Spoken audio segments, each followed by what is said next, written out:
మన ప్రభువును రక్షకుడైన యేసుక్రీస్తు వారి శ్రేష్టమైన నామంలో ఈ ప్రార్థన కూడి వచ్చిన మీ అందరికి కూడా నా హృదయపూర్వక వందనాలు తెలియజేస్తున్నాను. దేవుడు మీ అందరిని దీవించును గాక. ఒక చిన్న వాక్యం చదువుకొని పెద్దగా ముగించుకుందాం. గల్తీలకు రాసిన పత్రిక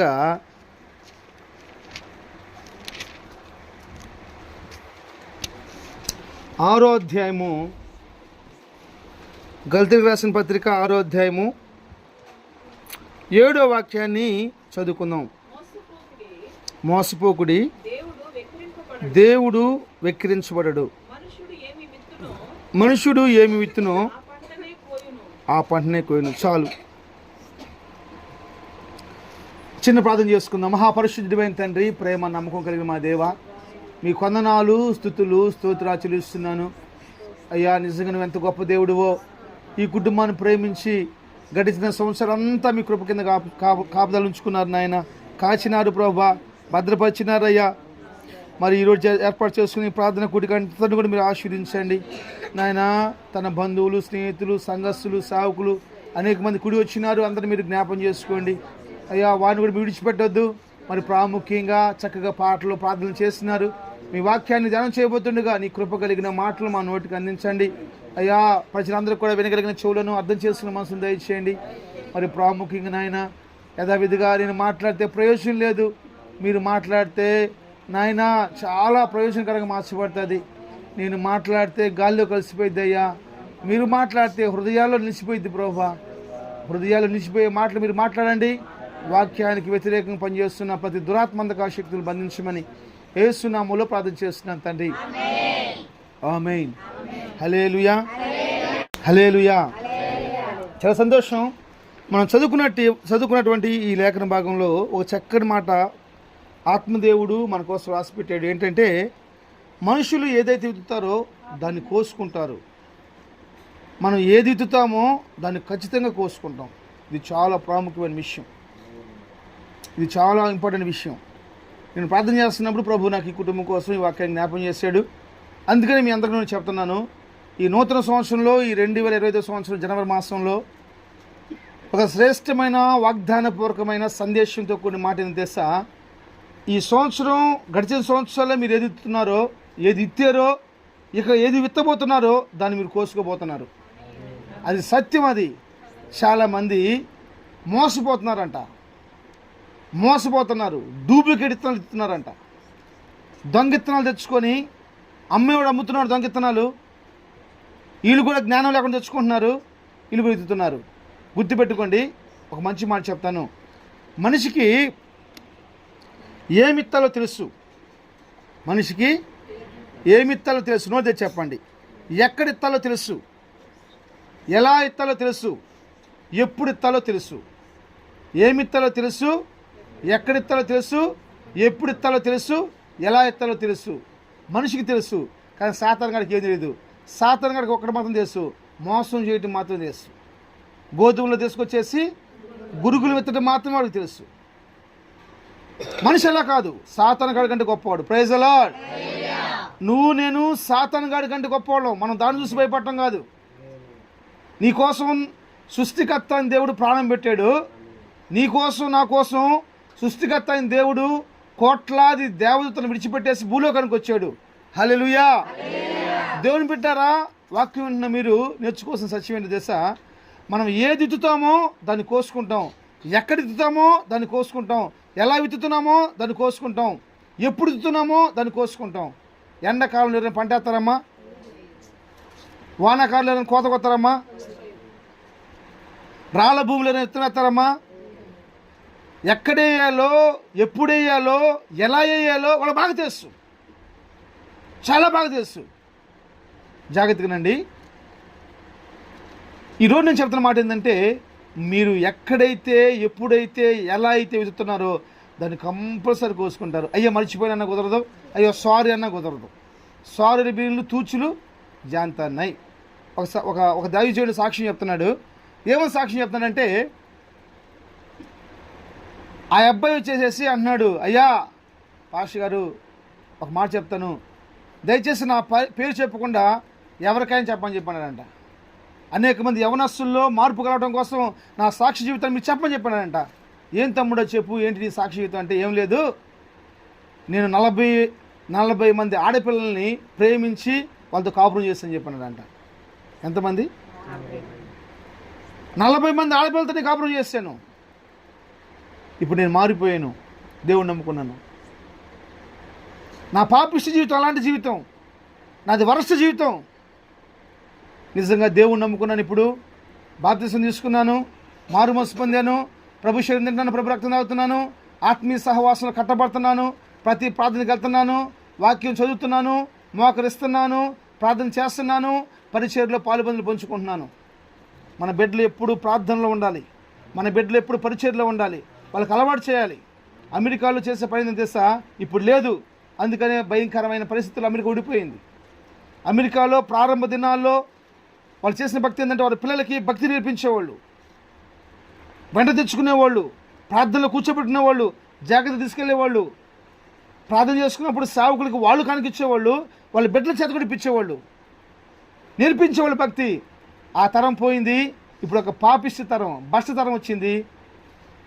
శాపం పరిపాలన చేస్తూ ఉంది. దేవుని యొక్క సేవకుని చెప్తున్న మాట తెలుసా? ఆ యవనస్తుడు చెబుతున్నాడు, నేను ప్రార్థన చేస్తున్నాను చెప్పిస్తాను. మొత్తం మీద ఒక పిల్లని చూశారు, అమ్మాయి చాలా బాగుంది, ఆ అమ్మాయి కూడా మారు మనసు పొంది, ఆ అమ్మాయి కూడా రక్షించబడింది, ఆ అమ్మాయి కూడా బాప్తిసం తీసుకుంటుంది, ఆ అమ్మాయి కూడా చర్చికి వెళ్తుంది. చాలా సంతోషం. ఎంగేజ్మెంట్ అయిపోయింది. ఎంగేజ్మెంట్ అయిపోయినాక ఫోన్లో మాట్లాడుకుని స్టార్ట్ చేశారు. రోజు ఫోన్లో మాట్లాడకుండా సంతోషంగా ఉన్నారు. ఒకరోజు మన ఇద్దరు కలుసుకుందాం అని చెప్పేసి రమ్మన్నాడు. వచ్చినాక పార్కులో కూర్చొని మాట్లాడుకుంటున్నారు. ప్రారంభం ఎలా ప్రారంభించారంటే, వాక్యంతో ప్రారంభించారు.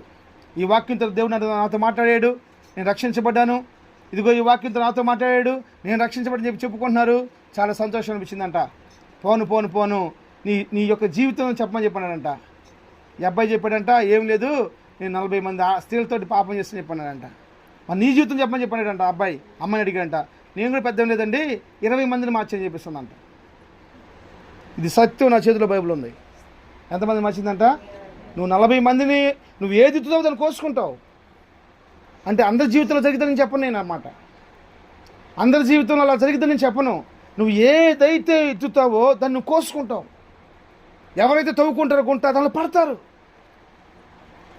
పడతారు. అది సత్యం. అది కాబట్టి నేను దీవెనకరమైన మాటలు చెప్పాలనుకుంటున్నాను, ఆశీర్వాదకరమైన మాటలు చెప్పాలనుకుంటున్నాను. మనం ఏదైతే విత్తుతామో మన వెనక అది వస్తూ ఉంటుంది. అంతే, మన వెనక వస్తూ ఉంటుంది. మనం ఇచ్చింది వెనక మన వస్తూ ఉంటుంది. అందుకనే మేలు చేసిన వాళ్ళు, కీడు చేసిన వాళ్ళు, యోహాను సువార్త రాసి ఉంటుంది, మేలు చేసిన వాళ్ళు, కీడు చేసిన వాళ్ళు అంట. మేలు చేసిన వాళ్ళు ఏమో జీవప్రదానికి వెళ్తున్నారంట, కీడు చేసిన వాళ్ళు ఏమో పాతాళానికి వెళ్తున్నారంట. మన వెనకమూల వస్తూ ఉన్నాయి, సాక్ష్యం చెప్తా ఉంటే, వీళ్ళు పలానోడు వీళ్ళు అలాంటోడు అని చెప్తాయంట.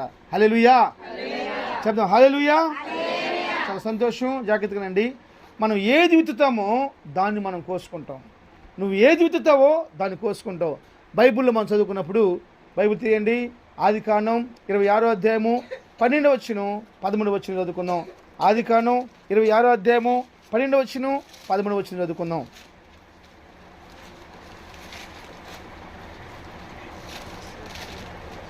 ఆ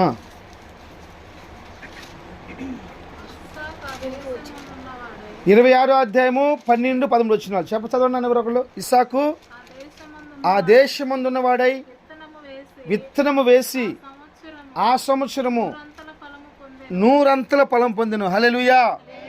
ఇస్సాకు ఎక్కడున్నాడు? అట్లా ఉంచున్నా మళ్ళీ చదవండి. నేను చదవమన్నప్పుడు ఇస్సాకు ఎక్కడున్నాడంట చెప్పండి, అందరూ చెప్పాలి. ఏ దేశం అది? ఆ దేశం అంటే ఆయన దేశం కాదు. ఆ దేశం అంటే ఆయన నివసించే దేశం కాదు, ఆయన సొంత దేశం కాదు, ఆయన పుట్టిన దేశం కాదు, ఆయన పెరుగుతున్న దేశం కాదు. గెరారు దేశం, అబీమెలెకు రాజు, ఫిలిస్తీన్ దేశం. అది ఫిలిస్తీన్ దేశంలో ఉన్నాడు ఇస్సాకు. బైబిల్ చెప్తున్న మాట తెలుసా? ఒక విత్తనం వేసాడంట. Praise the lord. అతను విత్తనమేగా ఆ విత్తనం ఎలా అయింది తెలుసా? 100 ఫలం పొందిందంట. ఆయన ఏది ఇచ్చాడో 100 కోసుకున్నాడు. వేస్తున్నాములో 100 కోస్తున్నాడు. మన దేవుడి యొక్క గొప్పతనం ఏందో తెలుసా? దేవుని బిడ్డలారా, 1% మనం చేయగలిగితే 99% ఆశ్రయించే దేవుడు ఆయన. 1% మనం చేయగలిగితే 1% మనం చేయలేకపోతున్నాం అంతే. 1% మనం చేయలేకపోతున్నాం అంతే. నేను రోజు ఒక షాపులో పాలు కొనుక్కు వస్తూ ఉంటాను ఇది నా మీటింగ్స్ ఉన్నప్పుడు. నిన్న కూడా ఒక షాప్లో రోజు తీసుకొచ్చే షాప్ కాడికి పోసేసి పాలు కొనుక్కొచ్చాను. నేను తెలుసు వాళ్ళకి. ఇంటికి వచ్చినాక సాగులు వస్తున్నారమ్మా తోడేయమని చెప్పేసి అన్నాను. తోడేస్తే ఎంతసేపు ఉన్నా కానీ అవి పెరిగవట్లా. కారణం ఏంటంటే 1/2 లీటర్ పాలలో 1/2 లీటర్ నీళ్ళు కలిపేసేసి 2 లీటర్ల పాలలో 2 లీటర్ నీళ్ళు కలిపేసారు వాళ్ళు. రోజు పోయేవాడిని. వాళ్ళ ఆలోచన ఏంటంటే నువ్వు ఒత్తేరా లేకుంటలేదు, నువ్వు కాకపోతే ఇంకొకళ్ళు అంతే. వాళ్ళకి అవసరం కస్టమర్ కావాలంతే, డబ్బులు కావాలి వాడికి అంతే. మోసం చేసి సంపాదిస్తే అది నిలబడి చేస్తున్నాములో. హల్లెలూయా. బైబిల్ చెబుతుంది ఆ సంవత్సరం అతను విత్తనం వేసాడు, ఆ దేశంలో విత్తనం వేసాడు, 100% పంట వచ్చిందంట. అక్కడ ఒక మాట రాసి ఉంటుంది మా 13 వచ్చిన ఎట్లా అతడు మిక్కిలి గొప్పవాడు అవ్వేంత వరకు క్రమక్రమంగా అభివృద్ధి పొందుతున్నాడు. ఫిలిష్తీయులు ఓకే కలిగినందున ఫిలిష్తీయులు ఏం చేశారంట చూడండి. అతను ఏది విత్తాడో, అన్యుల దేశంలో ఉండేసేసి ఏది విత్తాడో అతను విత్తింది అతను కోసుకున్నాడు. అంచెలంచెలుగా అభివృద్ధి పరచబడ్డాడు. గుర్తుపెట్టుకోండి, మన ప్రాంతంలో ఎవరైనా 100 రూపాయలు అడిగి తెస్తారమ్మా, వేరే ఊరికి పోయి 100 రూపాయలు అడిగి తెస్తారా? ఇవ్వాలంటే ఏం చేయాలి? మంచిది ఎత్తాలి, మంచి సాక్ష్యం కావాలి. మంచిది ఎత్తాలి, మంచి సాక్ష్యం కావాలి. మన ఊర్లో ఎట్లయినా బతకొచ్చు, వేరే ఊరికి పోతే బతకడం చాలా ప్రాముఖ్యం. అక్కడ మంచి సాక్ష్యం సంపాదించుకున్న ప్రాముఖ్యం, అక్కడ నిలబడటం చాలా ప్రాముఖ్యం. మనోళ్ళు ఏం చేస్తారంటే ఇక్కడ ఎట్లయినా బతుకుతారు, బయటికి పోతే మాత్రం ఒకళ్ళని అడిగారు. నేను చెప్పిన వాళ్ళతోటి అమ్మ దయచేసి ఒక మాట చెప్తానండి బాబు, నమ్మిన వాళ్ళు ఎప్పుడు మోసం చేయకూడదు అని చెప్పేసి అన్నాను. ఎవరు మోసం చేయకూడదు? నమ్మిన వాళ్ళు మోసం చేయకూడదు రా అని చెప్పేసి అన్నాను. వాడు అంటాడు నా మైండ్ బ్లాక్ అయిపోయే సమాధానం ఆశలు ఇచ్చాడు. అన్న నువ్వు తిక్కలోడు అన్న, ఇంకా నీకు మారుమొస్తలేదు అంటున్నాడు. నన్ను ఏందన్నాడు? అన్నా నువ్వు చూస్తలేదు లోకాన్ని, నమ్మపోతే వాడిని ఎలా మోసం చేయాలి? నమ్మితేనే కదా నేను మోసం చేయాలి వాడిని. ఇప్పుడు నమ్మను మనం ఎలా మోసం చేస్తాం? ఇప్పుడు నా నమ్మొచ్చింది ఎదురమ్మ, అవి నేను మోసం చేయొచ్చు. 100 రూపాయలు ఏం ఎత్తానని చెప్పేసి తీసుకున్నాను, మోసం చేయొచ్చు. నమ్మపోతే ఇచ్చిద్దా? నమ్మితేనే మోసం చేస్తాం. జాగ్రత్తగా దేవుని బిడ్డలారా, ఆ దేశంలో ఉండి ఇత్తనం వేసుకున్నాడు. ఎంత పంట వచ్చింది తెలుసా? ఎంత పంట వచ్చింది? 100 పంట వచ్చిందంట. ఆ 100 పంట అనేక మందికి అసూయ కలుగుతుంది, అతను చూసేసేసి ఈర్ష్య కలుగుతుంది. బైబిల్ చదివిన మాట తెలుసా? 14 వచ్చింది.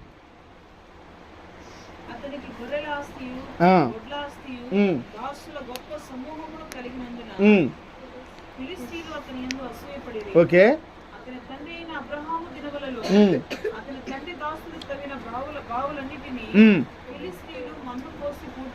ఓకే అభిమేలెకు జాగ్రత్తగానండి. అభిమేలెకు అంటే ఎవరు తెలుసమ్మా? ఆ దేశపు రాజు వచ్చి ఒక సర్వసాధారణ మనిషి ముందు కూర్చొని అంటున్నాడు, నువ్వు మాకంటే బహుబలం కలిగినోడివి. ఒక్క మనిషి ఒక కుటుంబంతో అన్నాడు వచ్చి. ఒక కుటుంబం ఉంది, ఒక దేశం ఆయన పక్క ఉంది. అభిమేలెకు పక్కనే ఒక దేశం ఉంది. ఆ దేశానికి రాజు ఇస్సాకు ఒక్కడ ఒక పక్కన ఉన్నాడు. ఇస్సాకు దగ్గరికి వచ్చి అంటాడు, నువ్వు మాకంటే గొప్పవాడివి. ఏమి ఎత్తుకున్నాడండి అసలు? ఎంత ఎత్తుకున్నాడండి అసలు? ప్రజలు భయపడిపోతున్నారు, రాజులు భయపడిపోతున్నారు. నిజంగా చెప్పండి, మనం చూసి ఎవరు గౌరవిస్తున్నారు? ఈరోజు గౌరవించేవాళ్ళు ఉన్నారా? మన విధానమే. ఈరోజు గౌరవం ఎలా వస్తుందంటే డబ్బులు బట్టి వస్తుంది. ఈరోజు గౌరవం ఎలా వస్తుందంటే ఉద్యోగాన్ని బట్టి వస్తూ ఉంది. ఈరోజు మా గౌరవం ఎలా వస్తుందంటే రాజకీయ అండను బట్టి వస్తుంది, కానీ పెద్దరికాన్ని బట్టి కానీ వాళ్ళు చేసే మంచి పనులను బట్టి కానీ గౌరవం రావట్లా. గౌరవించే వాళ్ళు లేరు ఈరోజు. ఏమంటారు మీరు సుబ్బారావు గారు? ఉన్నారు? గౌరవించే వాళ్ళు ఉన్నారా? ఎవరు లేరు. ఎందుకు నేను ఎప్పుడు చెప్తా ఉంటాను, ఈ రోజుల్లో మనుషులకి 4 ప్రాముఖ్యమైనవి. మనుషులు 4 కోరుకుంటున్నారు. 4 ఒకటేంటంటే నేను బాగా ఉండాలి. అది ఎట్టయినా సరే, ఎంతమందిని అణిచేసైనా సరే, ఎంతమంది కాడ అన్యాయంగా లాక్కోయినా సరే నేను బాగా ఉండాలి. నెంబర్ 1. నెంబర్ 2, అందరికంటే నేను అందంగా ఉండాలి. ఏంటమ్మా? అందంగా ఉండాలి. నెంబర్ 3, అందరికంటే నేను నేను నేను చిన్నవాడిగా ఉండాలి. ఎలా ఉండాలి? చిన్నవాడిగా ఉండాలి. వాడికి 60 సంవత్సరాలే, మూతికి ముక్కుకి నోటికి అన్నిటికి రంగేసేసేసి చిన్నవాడి కనపడాలి. ప్రజల ప్రయాస ఈరోజు, ప్రజల ప్రయాస. ఒక ఆమె యూట్యూబ్లో సాక్ష్యం చెప్తుంది. ఆమె తెల్ల డ్రెస్ వేసుకోవడం చూస్తే చాలా సంతోషం అనిపించింది. సరే నేను చూస్తున్నా ఏందో సాక్ష్యం అని చెప్పేసి అంటున్నాను. ఈరోజు ప్రార్థన టైం అయిపోతుంది, నిజంగా నేను తలకు రంగు వేసుకోకుండా అదనైపోతే ప్రార్థన టైం అయిపోతుంది. వచ్చానమ్మా, ఏందంట తలకు రంగు వేసుకోకుండా వచ్చిన సాక్ష్యం అంటమ్మా. అదే సపర్లు కొడుతున్నారు జనం సపర్లు కొడుతున్నారు. తలకు రంగు వేసుకోకుండా ప్రార్థనకు వచ్చిందంట, త్యాగం చేసిందంట. ఇందుకెవరు? ఆ మనవరాళ్ళకు కూడా పెళ్ళి అయిపోయింది. చిన్నపిల్ల కాదేమేమి, మనవరాళ్ళకు కూడా పెళ్ళి అయిపోయింది. ఒకటి చెప్పండి, ఒకటి ఏంటి? నేను బాగుండాలి, అందంగా ఉండాలి, నేను చిన్నవాడిగా కనపడాలి. 3 ఏం చేస్తా? 4 ఏం చేస్తా? అతిశయంతో కూడిన గర్వం, ఎవరిని మర్యాద చేయకూడదు. అందరు నా కాళ్ళ కిందకే రావాలి, ఎవ్వరికి లోబడకూడదు, అందరు నాదే పై చేయని చెప్పాలి. తగ్గింపు జీవితం లేదు. ఈరోజు అలా జీవిస్తున్నారండి. బైబిల్ చెప్తుంది, అబీమెలెకు రాజు ఇస్సాకు ఒక్కడే యవనస్తుడు, 60 సంవత్సరాలు వచ్చేసి మాట్లాడుతున్నాడు, అయ్యా నీకు దండం పెడతామయ్యా, నువ్వు మాకంటే బహు గొప్పవాడివి, మాకంటే చెల్లిపో. ఆయన ఇత్తింది కోసుకున్నాడు. ఎంత అభివృద్ధి చెందాడు తెలుసా? క్రమక్రమంగా రాజులకి వణుకు పుట్టేంతగా అభివృద్ధి పరచబడ్డాడు. ఈ నూతన సంవత్సరంలో, ఈ 2025 సంవత్సరంలో నిశ్చయంగా ఒక శ్రేష్టమైన మనం విత్తుకుందాం, నిశ్చయంగా కోసుకుందాం, అనుభవిద్దాం. మనము మన బిడ్డలు నిశ్చయంగా అనిపించి శ్రేష్టమైన కృప పొందుకుందాం గాక. హల్లెలూయా, హల్లెలూయా. జాగ్రత్తగానండి. ఒక 2 మాటలు మీకు జ్ఞాపం చేసి నేను ప్రార్థన చేసేస్తాను. బైబిల్ తెరిచి 2 రాజుల గ్రంథం 4వ అధ్యాయము 8వ వచనం, 9వ వచనం, 10వ వచనం చదవండి. 2 రాజుల గ్రంథము 8. ఒక దినమందు ఎలీషా పోగా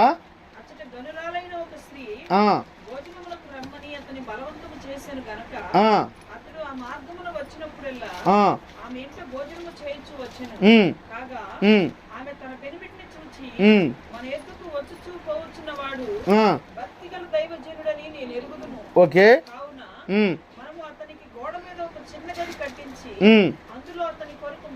మంచము, బల్ల, పీట, దీపస్తంభము ఉంచుదాము. చాలుమా. బైబిల్ చెప్తున్న మాట ఏంటంటే, మళ్ళీ అలా చదవాలి బైబిల్, అలాగ ఉంచండి. బైబిల్ బోధిస్తున్న సత్యం ఏంటంటే, షునేమిరాలు, ఆమె పేరు గనురాలు. షునేము అనే పట్టణంలో గనురాలు అని చెప్పిన ఒక స్త్రీ ఉంది. ఆమె పేరు బైబిల్ మెన్షన్ చేయబడలేదు. ప్రపంచం వ్యాప్తం ఈరోజు ఆమెను కనపరుస్తూ ఉంది. ఆమె జీవితాన్ని అనేక మంది మాదిరి తీసుకుంటున్నారు. ఈరోజు నేను ఇంకోలు పోయి వస్తూ ఉన్నాను. ఒకరోజు అక్కడ ఒక రూము, ఇంటి పైన ఒక రూమ్ కట్టేసేసి మొత్తం తెల్లసును వేశారు. అక్కడ ఒక పేరు రాశారు. ఇంకోల్లో ఏదో ఊరు నాకు తెలియదు. నేను బైక్ మీద వస్తున్నాను. నేను బండి అప్పేసేసేసి నా హృదయం చాలా సంతోషించింది. ఏం తెలుసా? ఈ రూము దైవ సేవకులకి విశ్రాంతి గది అని చెప్పేసి రాసిన పైన. ఈ రూము దైవ సేవకులకి విశ్రాంతి గది, విశ్రాంతి గది. ఈ రూము దైవ సేవకులకి విశ్రాంతి గది. ఆ మాట చూసిన నాకు ఎంత సంతోషం అనిపించిందో. నేను ఎత్తలేదు తెలుసా? ఈమె ఏదైతే విత్తుతుందో చూడండి, ఎంత చక్కెత్తుకుంటుందో. సేవకులు ఏం చేస్తుందంట? భక్తి కలిగిన సేవకుల్ని బలవంతం చేస్తుందంట. మన ఇంటికి వస్తూ పోతున్న దైవజనుడు భక్తి కలిగిన వాడని చెప్పేసి బలవంతం చేస్తుంది. బలవంతం. బైబుల్లో బలవంతం చేసిన స్త్రీలు కొంతమంది ఉన్నారు. వాళ్ళు బహు ప్రాముఖ్యమైన వాళ్ళు షునేమిరాలు. సెకండ్ వన్ లుదియా అనే ఒక స్త్రీ పౌలు గారిని ఇంటికి రమ్మని బతిలాడుతుంది. నేను కనుక విశ్వాసం కలిగిందని నువ్వు అనుకున్నట్లయితే మా ఇంటికి వచ్చేసి నాతో భోజనం చేసి నన్ను ఆశీర్వించమని చెప్పి అంటుంది. ఇప్పుడు కదమ్మా తర్వాత అని చెప్పేసి అంటాడు. తర్వాత పోతాడు. ఆ ఇంటిని తుతేరాలో ఉన్న తన ఇంటిని ఒక సంఘంగా మార్చేసింది. ప్రైజ్ అలా. హల్లెలూయా. బలవంతం చేసి సావుకులు ఏం చేసింది తెలుసా? మందిరాలుగా మార్చేసుకున్నారు వాళ్ళ ఇల్లు మందిరాలుగా మార్చేసుకున్నారు. జాగ్రత్తగా నేను ఒక మంచి మాట చెప్తాను. ఇవి వాళ్ళని బలవంతం చేసేసి పిలిపించుకొనేసేసి అన్నం వండి పెట్టి ఆయన ఉంటాను ఒక రూమ్ పెట్టి బైబిల్ చదవడం మాట తెలుసా? మంచం, బల్ల, పీట, దీపం ఏది తక్కువ లేకుండా ఏర్పాటు చేస్తుందంట. ఇదంతా ఒక లెక్క అయితే 13 వచ్చింది చదవండి. 13 వచ్చింది చదవండి. అతడు అన్న చెప్పండి. అబ్రహం గారు ఎట్లంట చెప్పాలి, అన్న చెప్పాలి. భూలోకంలో పిఎం అంటే ప్రైమ్ మినిస్టరే వచ్చిన, ఎవరు ఆయన పేరు నరేంద్ర మోడీ గారు వచ్చిన, ప్రధానమంత్రి వచ్చిన, లేకపోతే రాష్ట్ర ముఖ్యమంత్రి వచ్చినా సరే ఆయన్ని ప్రతి ఒక్కరిలో చూస్తారు తెలుసా? శ్రద్ధగా చూస్తారు. కానీ ఈ స్త్రీ యొక్క గొప్ప విషయం తెలుసా? ఆమె శ్రద్ధగా ప్లస్ భక్తిగా చూస్తుంది. ఎవరు చూస్తారండి భక్తితో ఎవరు చూస్తారు? ఒకరోజు ఇంటికి పోయాను. ఇంటికి పోతే టీవీ మోగుతూ ఉంది. వాళ్ళ కొడుకు వాళ్ళ అమ్మకి సైగ చేస్తున్నాడు. వాళ్ళ అమ్మకి అర్థం కావట్లేదు. మాకు వాళ్ళ కొడుకు 10-11 సంవత్సరాల పిల్లోడు, అమ్మ సేవకులు అన్నోళ్ళు వచ్చారు టీవీ ఆపేయమంటున్నాడు. వాడు సైగ చేస్తున్నాడు. ఆమెకు అర్థం కావట్లా. తర్వాత ఇడిపోయి లగెత్తుకుని పోయేసేసి రిమోట్ తీసుకుని పోయి టీవీ ఆపేసాడు. ఇది తెలియట్లా ఈరోజు. ఇప్పుడు శ్రద్ధ చూపించగలం కానీ భక్తి ఎప్పుడు చూపిస్తాం? సరే, నా ముందు పాట వస్తుంది, సినిమా పాట అయిపోయింది, నేను వెళ్ళిపోయాను, తర్వాత ఏం చేస్తాను నువ్వు? అందుకని మన దేవుడు ఎలాంటి దేవుడు అంటే లోపల హృదయాన్ని చూస్తాడు. ఏం చూస్తాడు? లోపల హృదయాన్ని చూస్తాడు. దేవుడు చెప్పాడు సమూయేలుతోటి, సమూయేలా నేను సౌలుని తుణీకరించేసాను, కాబట్టి నువ్వేం చేస్తావంటే బెత్లెహేము వెళ్ళిపో, బెత్లెహేములో యెష్షయి కుమారుల్లో ఒక వ్యక్తిని నేను రాజుగా అభిషేకించమని చెప్పి అంటాడు. జాగ్రత్తగానండి. బెత్లెహేము పొమ్మన్నాడు, యెష్షయి కుమారుల్లో ఒక వ్యక్తిని అభిషేకించమన్నాడు. దావీదని చెప్పలా, చిన్న కుమారుడు అని చెప్పలా. ఎందుకని చెప్పలేదమ్మా? ఎందుకని చెప్పలా? ఎందుకు చెప్పలేదంటే నా ఆలోచన నీ ఆలోచన కలుస్తుందా లేదా?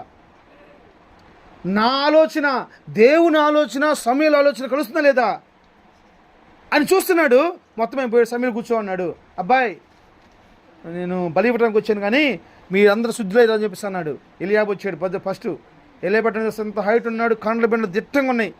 చూడంగానే సమూయేలుకి సంతోషించింది. అబ్బా, నిజంగా ఇతనే దేవుడు కోరుకున్నవాడు అని చెప్పేసి అభిషేకించబోయాడు.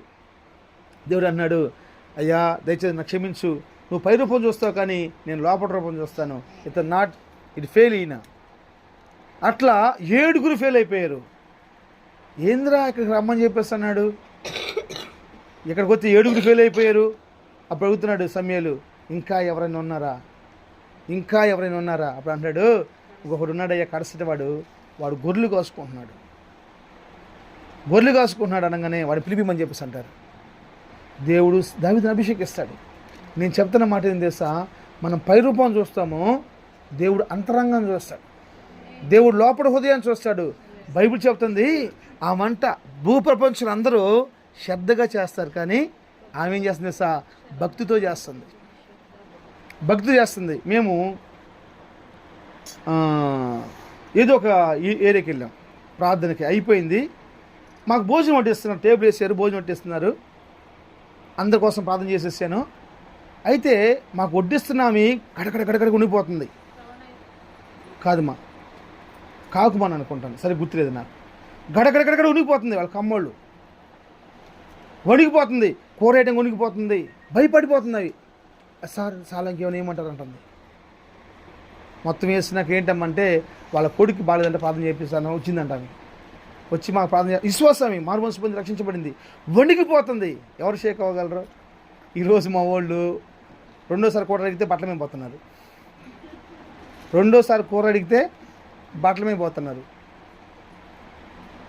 ఈరోజు జాగ్రత్తనండి. ఈ షునేమిరాలు ఏమి ఇట్టుతుందో అది ఎంత చక్కగా కోసుకుందండి. 16వ వచనం.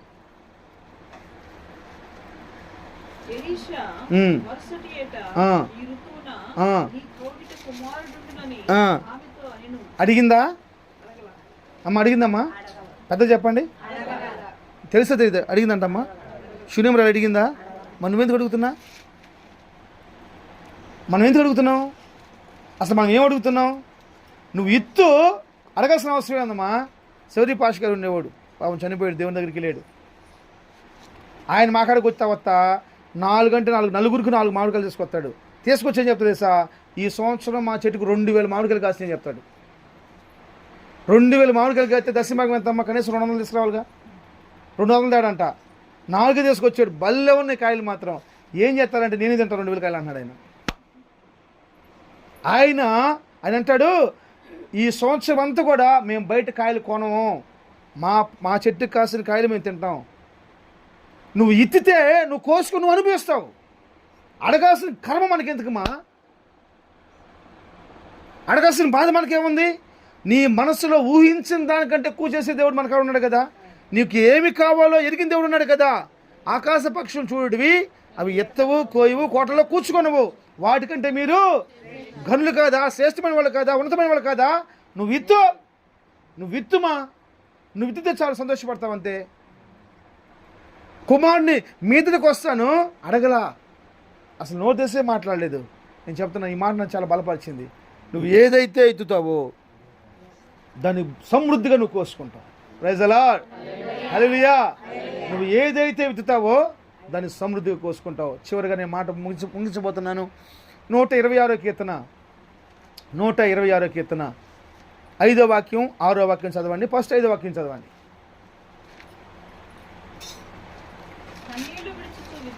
కన్నీళ్లు విడుచుచు విత్తువాడు సంతోష గానముతో పంట. ఒక నిమిషం ఆగమా.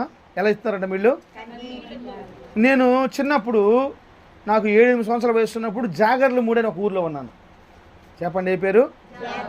ఎంతమంది తెలుసమ్మా? దేవుని స్తోత్రం. చాలామంది తెచ్చేది. దేవుడి మీద ఆశ్రయించిన గాక. ఆ జాగర్లు 3 అనే గ్రామంలో నేను ఉన్నప్పుడు బడికి సరిగ్గా పోతే మా నాన్న ఏం చేశారంటే పొలం పని పంపించేవాడు. పొలం పనికి పోతే ఆ రైతులు నాకు పెట్టిన పేరు ఏంటంటే రాంబాణం అని పేరు పెట్టారు.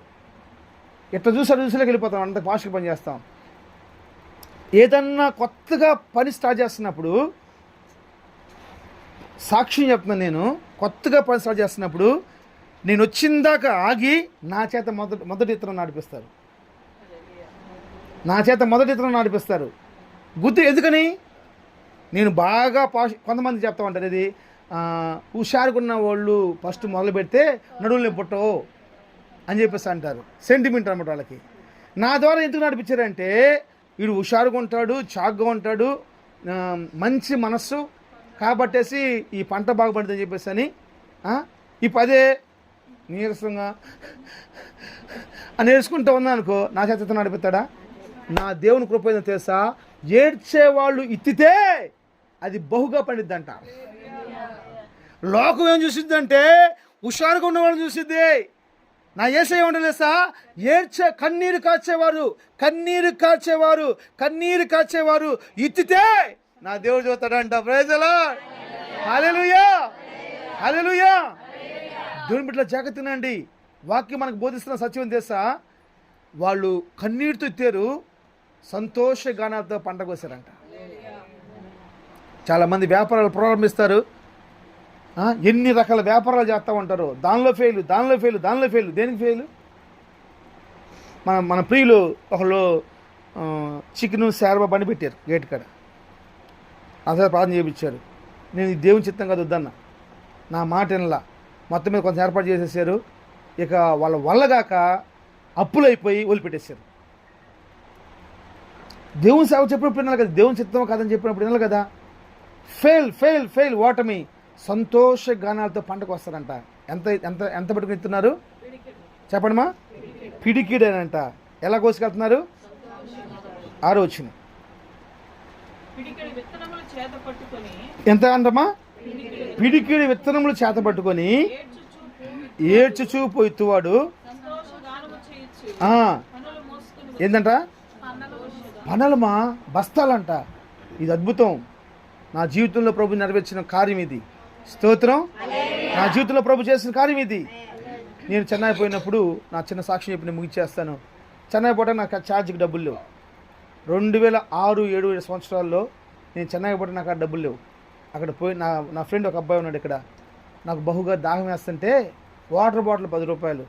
మేము విజయవాడ పోయితే విజయవాడని పోయాము. విజయవాడ నుంచి వేసేసి అక్కడ ట్రైన్ మమ్మల్ని ఫ్రీగా తీసుకెళ్తానమాట. అక్కడ పోయాం. అక్కడ పోయినాక మంచిలు అవుతున్నాయి. మంచి దగ్గర నాకు ఆ డబ్బులు లేవు. అప్పుడు ఆ అబ్బాయి వాటర్ బాటిల్ కొనుక్కొచ్చుకున్నాడు. ఆ అబ్బాయి అడగటం నాకు క్షేమం అనిపిస్తుంది.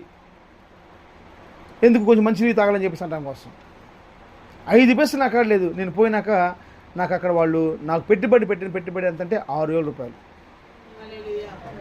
6,000 రూపాయలు పెట్టుబడి నాకు పెట్టారు. నాకు బాగా గుర్తు. 6,000 18 సంవత్సరాల క్రితం 6,000 రూపాయలు నాకు పెట్టుబడి చెన్నైలో పెట్టింది. ఆ పెట్టుబడితోటి నేను లిడియా మైకిల్ అక్కడికి వెళ్ళిపోయాం. వాళ్ళు చిన్న బిడ్డలు వాళ్ళు. మేము వెళ్ళిపోయాం 2007లోనో 2008లోనో సరిపోయి 16-17 సంవత్సరాల క్రితం వెళ్ళిపోయినాక ఎలా వెళ్ళామంటే ఒక యూరియా గోతం, మా మామయ్యలు పొలం పనిచేస్తారు కాబట్టి యూరియా గోతంలో 2 గోతాల్లో సామాన్ వేసుకొని పోయాం. ఒక బ్యాగులోనేమో బట్టలు పెట్టుకొని 2 గోతాల్లో చిన్న చిన్న సామాన్ పెట్టుకొని వెళ్ళాం. పోయేసేసేసి అద్దెకి తీసుకునే ఇల్లు మొత్తం మీద కాపురం స్టార్ట్ చేసేసాం. 2016 సంవత్సరం మేము అక్కడి నుంచి వచ్చేటప్పుడు 16 టైర్ల లారీకి సామాన్ చాలక వదిలిపెట్టేసేసి 2015 సంవత్సరంలో 50 లక్షల రూపాయల క్యాషు, 11 లక్షల రూపాయల కారు, 30 లక్షల రూపాయల స్థలం, ఇంకా చాలా ప్రాపర్టీ నా అక్కడ ఉంది. 2015 సంవత్సరం వచ్చినప్పుడు గుప్పుడు విత్తనాలు. ఎందుకంటే నా విశ్వాసం అక్కడ చేసిన భక్తిని చేసా. ఏ రోజు అయినా సరే 9 గంటల ప్రార్థన అంటే 9 గంటల ప్రార్థన. శనివారం మేము మధ్యాహ్నం పొయ్యి ముట్టిస్తే ఆదివారం రాత్రికి మేము పొయ్యి ముట్టించేది. నేను కానీ మా బిడ్డలు కానీ నేటి వరకు కూడా మోకాళ్ళ ప్రార్థన, ఉపవాస ప్రార్థన, కన్నీటి ప్రార్థన. నేను పడికి వెళ్ళిపోతే ఏమి మాకు కూర్చొని చేసి ప్రార్థన చేస్తా కూర్చుంటారు. మాకు చేసిన కేర్ ఆఫ్ అడ్రస్ తెలుసా?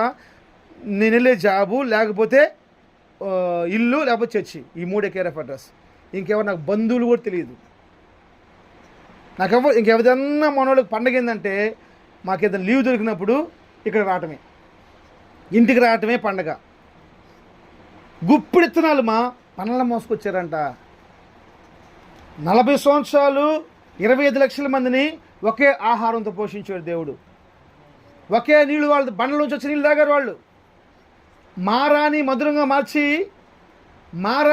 మార్చి ఆ నీళ్ళే అందరు తాగారు. నేను చెప్తున్నానండి, జాగ్రత్తగా నేను ఒక మాట చెప్తున్నాను. ఇది తెలుసా? డబ్బు గురించి నేను మాట్లాడతలేదు. యేసు ప్రభువునందు విశ్వాసం ఉంచిన వాడు డబ్బు గురించి ఆలోచించాల్సిన అవసరం లేదు. నేను చెప్పే సాక్ష్యం అదంతే. డబ్బేందమ్మా? కాగితాలవి. నువ్వు ప్రభువునందు విశ్వాసం ఉంచు, ప్రభు నీ కుటుంబం నడిపిస్తాడు. చాలామంది ఎక్కువ వాళ్ళు చాలామంది కూడా మీరందరూ నాటుకుంటున్నారు. ఆమేన్. మీరు చాలామంది ఎత్తుకుంటున్నారు. ఆమేన్. మంచి ఎత్తుకుంటున్నారు. ఆమేన్. క్వాలిటీయే ఎత్తుకుంటున్నారు. ఆమేన్. అవునా కదా? ఎత్తుకుంటున్నారు కదా? అయితే మీరు చేస్తారు ఒక మిస్టేక్ అని చెప్పమంటారా? ఎంత కాస్ట్లీ విత్తనాలు నువ్వు విత్తుకున్నప్పటికీ మనం ఎందుకు ఓడిపోతున్నాం, ఎందుకు అవమాన పాలవుతున్నాం చెప్పండి? మీరు కాస్ట్లీ విత్తనాలు ఇస్తున్నారు కానీ దానికి నీళ్లు పోస్తేనే వృద్ధి కలిగిద్ది. నువ్వు నీళ్లు పోస్తే వృద్ధి కలిగిద్ది.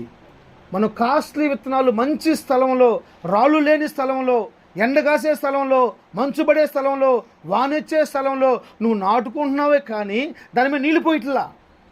నీళ్లు పోయకుండా ఏదైనా మొక్క బయటకు వచ్చిందమ్మా? చెప్పాలి. ఇప్పుడు మీరేం చేయాలి చేస్తా?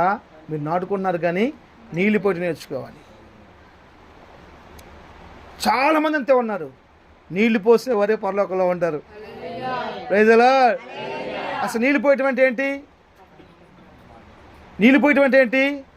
చెప్పండి. మీకు తెలియదు కాబట్టి మీరు చెప్పట్లా. వాక్యానుసారంగా బ్రతకటం. మీరు వాక్యానుసారంగా నువ్వు బ్రతకపోతే నీళ్లు పోసినట్టు కాదు. అంతే. దేవుడికి ఎవరు ఇష్టం? డబ్బు కానుకలు ఇచ్చేవాడు అసలు ఇష్టమే ఉండదు, దశంభాగాలు ఇచ్చేవాడు ఇష్టమే ఉండదు, అర్పణలు ఇచ్చేవాళ్ళు ఇష్టమే ఉండదు. అంటే సెకండ్ వాళ్ళంతా ఎవరు తెలుసా? వాక్యానుసారంగా నడిచేవాళ్ళు. బైబిల్ చెప్పేది నీతి కొరకు అన్యాయంగా లాక్కునే వాళ్ళకి అది ఇష్టం. అన్యాయం లాక్కు ప్రపంచాన్ని కదిలించిన మాట అండి. నీతి కొరకు ఏం చేయాలట? ఆకలి తప్పులు కలిగి ఉండాలి.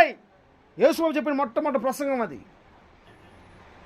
దుఃఖపడేవారు ధనిలేంటి? అసలు ఏడ్చేవారు ధనిలేంటి? నా యేసయ్య మాట చూడండి ఎలా ఉంటుందో. వాక్యానుసారంగా నువ్వు నడుచుకుంటే లోకానికి వెలుగుగా, లోకానికి ఉప్పుగా, లోకానికి మాధుర్యంగా నువ్వు మార్చబడాలంటే బైబిల్ చెప్తున్న మాట ఏం తెలుసా? నీతి కొరకు ఆకలి దప్పులు కలిగిన వాడిగా మార్చబడాలి, ఓదార్చేవాడిగా మార్చబడాలి, సమాధాన పరిచేవాడిగా మార్చబడాలి. వీటికి మన కేర్ ఆఫ్ అడ్రస్సే ఉండదు. మనం నెత్తుకుంటున్నాం సంతోషం రాయిట్లా, అది నీళ్లు పోయిట్లా. నేను ప్రార్థన చేస్తున్న ప్రభు నాకు చెప్పిన మాట ఇదే. చాలామంది జీవితాల్లో ఫెయిల్యూర్ అవటం గల కారణం ఏంటి తెలుసా? ఒకటే రీజను, ఈ అబ్బాయి నేను చెప్పాను కదా ఎంతమంది పాట చేశారంట. ఆ అబ్బాయి చేసే పని తెలుసా? ఫుల్పీట్ మీద చేసి వర్షిప్ చేస్తాడంట. ఫుల్పీట్ మీద నుండి ఆరాధికుడు అంట, పాటలు పాడేవాడు అంట, 40 మంది అంట. ఇది తప్పు అయితే నేను దోషకుని అవుతానంతే, నేను చెప్పిన మాట అబద్ధమైతే. పాటలు పాడుతూ నీకు చేతావు, ప్రార్థన చేయడం నీకు చేతావు, కానీ మనకేం చేత కదంటే వాక్యానుసారంగా జీవించడం చేత కాదు, చెప్పిన వాక్యాన్ని తీసుకుంటూ నీకు చేత కదా అసలు. కాబట్టే నువ్వు ఈ సంవత్సరం ఎత్తుకున్నది, నేను బాగా చెప్పాను, నాకు నచ్చిన మాట ఇది తెలుసా? నువ్వు పోయిన సంవత్సరం ఎత్తుకున్నది ఈ సంవత్సరం కోసుకుంటావు, ఈ సంవత్సరం ఎత్తుకున్నది వచ్చే సంవత్సరం కోసుకుంటావు. కొన్నిసార్లు 3 నెలల పంట వేస్తావు, కొన్నిసార్లు హైబ్రిడ్ పంట వేసుకుంటావు, కొన్నిసార్లు హైబ్రిడ్ పంట ఏం చెప్పండి? మోకాళ్ళు, ఉపవాసం, కన్నీళ్ళు, హైబ్రిడ్ పంట అది. చాలామంది హైబ్రిడ్ పంట వేసుకోరు. హైబ్రిడ్ కాయలు కావాలని కోరుకుంటారు. మళ్ళీ ఏం కాయలు అవి? ఇండిషన్ వేసి పండించినాయి. మనోళ్ళు ఎక్కడికి పోయినా కానీ 10 గంటలు అవగానే ఒక ప్రార్థన వచ్చింది.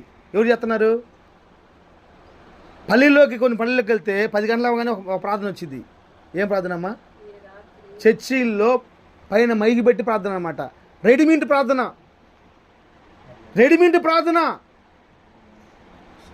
హైబ్రిడ్ ప్రార్థన అన్నమాట. అదంతా ఇండిషన్ చేసి పెట్టుకున్న ప్రార్థన అది. వీళ్ళు ప్రార్థన చేయరు ఇంకంతే, వీళ్ళు మొరపెట్టండి. ఎక్కడికి పోయినా చేస్తావు, ఎక్కడికి పోయినా సరే అంతే. కారణం ఏంటి? పొద్దున్నే లేవగానే వాళ్ళు ప్రార్థన చేయరు, అక్కడ మైకులు వస్తూ ఉంటుంది. ఈరోజు పెద్ద ఫ్యాషన్ అయిపోయింది, టీవీలు పెట్టుకుంటే టీవీ ముందు కూర్చుంటాం. ఏంటిది?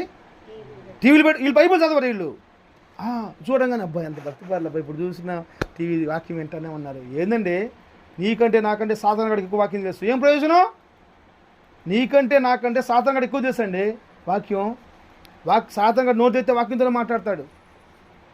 ప్రభు అని పిలిచి ప్రతి ఒక్కళ్ళు పరలోకానికి ఎందుకని పోరు? ప్రభు అని పిలిచే ప్రతి ఒక్కరు కూడా ఏం చేస్తాడు తెలుసా? వాక్యానుసారంగా మాట్లాడుతాడు. వాక్యానుసారంగా మాట్లాడతాం కాదు కావాల్సింది, వాక్యానుసారంగా జీవించాలి.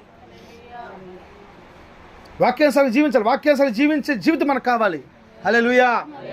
కాబట్టి మీరు నాటుకున్న దానికి ఏం చేయాలి తల్లి? నీళ్లు పోసుకోవాలి. నీళ్ళు అంటే ఏంటి చెప్పండి? వాక్యానుసారంగా బ్రతకటమే. వాక్యం మనం చూసుకున్నప్పుడు ఈ వాక్యం నేను కరెక్టా కాదా, నేను చేస్తున్న పనికి వాక్యం కరెక్టా కాదా, నాకు ఆ డబ్బులు లేవు కానీ ఒక 50 రూపాయల నోటు ఉంది, నేను తీసుకెళ్ళేసి ఇచ్చేసేసి బాబు ఒక ఈ ముద్దల ప్యాకెట్ ఉంది చూడు, శనక్కాయల ముద్దల ప్యాకెట్ ఇవ్వమని చెప్పాను. నేను శనక్కాయల ముద్దలు ఇవ్వమని 2. వాడు చూసేసేసేసి సరళ చెప్పన్నాడు. దొంగ నోటు సార్ అన్నాడు. దొంగ నోటు కాదు, చల్ల నోటు కాదు. ఎందుకు తెలుసా? బంగ్లాదేశ్లో 50 రూపాయల నోటు అది. నాకు ఆ డబ్బులు లేవు. చల్లని నోటు తీసుకొని ఊరు మొత్తం తీసుకొని ఉడతాడమా? ఇక్కడ పడే నోటు ఇవ్వాలి. ప్రైజలా ఎక్కడిది? ఇక్కడ చెల్లి నోటు ఇవ్వాలి. ఇండియాలో మనం ఉన్నాం కాబట్టి ఇండియాలో చెల్లిది ఇవ్వాలి. బంగ్లాదేశ్లో ఉంటే బంగ్లాదేశ్లో చెల్లిది ఇవ్వాలి. మనం అలా ఉండకుండా ఇలా చేస్తే అట్లా. నువ్వు వాక్యాన్ని చూసుకోవాలి, నీ జీవితం చూసుకోవాలి. కరెక్టా కాదా?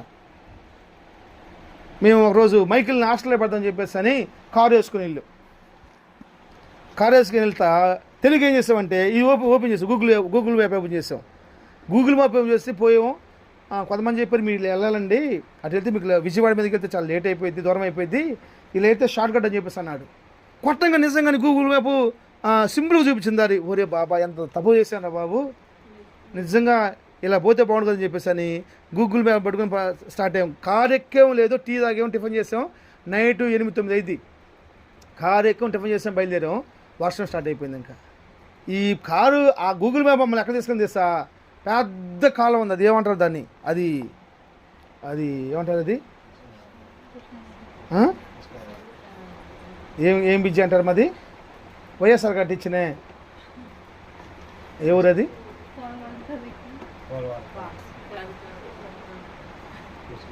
కృష్ణా కాదు మా, అక్కడ పెద్ద బ్రిడ్జి అండి, కనిపేస్తున్న పోయి కాడ ఏమంటారు అది, నాగలంక, ఏం బ్రిడ్జి అది,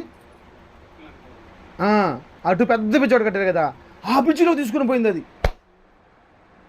పోయింది, మాకు తెల్లగా లైట్ వెళ్తే నీళ్ళు కనపడుతున్నాయి. ఇక చూసుకో శ్రీకృష్ణ నేను చాలామంది ఉన్నాం. ఇక మాకు ఇక ఇది వస్తుంది ఎడిపోలు అర్థం కావట్లా, నిజం చెప్తున్నా, ఇది వస్తుంది. ఇక ప్రార్థన అయ్యా, ఇక ఎప్పుడు ఈ పని చేయమయ్యా, ఈ ఒక్కసారి గట్టెక్కి అయ్యా. ఎటు నుంచి సునామీ వస్తే ఏం చేస్తాం, వరద వస్తే ఏం చేస్తాం. సరే మళ్ళీ ఇంకో పక్క వెళ్ళిపోయాం, ఇంకో పక్క మొత్తం బురద అక్కడంతా. మళ్ళీ భయం వేసేసి మళ్ళీ వచ్చినాక పాపం అక్కడ ఒక ఆయన ఉండేసేసి ఆ కాలంలో దారి చూపిస్తాడు, ఇటు పోండి సార్ అని చెప్పేసి అంటే మెల్లగా వచ్చి భయంకర బురద మెల్లగా వచ్చేసాక ఒక లారీ దూరం నుంచి కనపడుతుంది, కంపెనీ కాడ ఒక లారీ లైట్ పోతా ఉంది. పెద్ద కాలం అయిపోయింది, 2 కిలోమీటర్లు ఉంటుంది అది. ఆ లైట్ ఎదురు చూసేసి మేము ఆ కారు ఎక్కినాక ఫస్ట్ దిగి ఆవనిగడ్డ బ్రిడ్జి దిగి చెప్తున్నాను సిగ్గు లేకుండా అందరం పాస్ పోసుకున్నాం. చూస్తానికి ఇట్టున్నాం, ఒక్కొక్కరు సామాన్యంగా లేరు, ఎట్టున్నాం. మళ్ళీ కారు కుయ్యమంటుంది ఆ బురదలో. మ్యాచ్ అవ్వాలి మనకు తెలిసినా కానీ, మన కారున్నా, కారులో పెట్రోల్ ఉన్నా, జ్ఞానం కలిగిన తెలివి కలిగిన మనుషులున్నా, అది ఇది మ్యాచ్ అయితేనే ఇంటికి వచ్చి సేఫ్గా చేరుతాం. వాక్యానికి మన జీవితానికి, వాక్యానికి మన నడకి అది మ్యాచ్ అయితేనే మనం ఎత్తుకున్నది ఫలభర్తగా మార్చబడింది. నేను రోషం కలిగి మాట్లాడుతున్నాను. మీరు ఎత్తుకున్న దాన్ని చాలా సింపుల్ అండి, వాక్యానుసారం జీవించటం కాదు. మనకు కష్టం అనిపిస్తుంది, అంతే కష్టం అనిపిస్తుంది. చాలా సింపుల్, వాక్యానుసారం జీవించడం చాలా సింపుల్. కాకపోతే ఏంటంటే మనకు కష్టం అనిపిస్తుంది. కష్టపడే దేవుని బిడ్డలారా, దానికోసం ప్రయత్నిద్దాం. ఈ కుటుంబం కూడా వాక్యానుసారంగా జీవించిన ప్రభు సహాయం చేయను గాక. ఆమేన్. దేవుడు ఇక్కడ చేరిన ప్రతి కుటుంబాన్ని ఆశీర్వదించును గాక.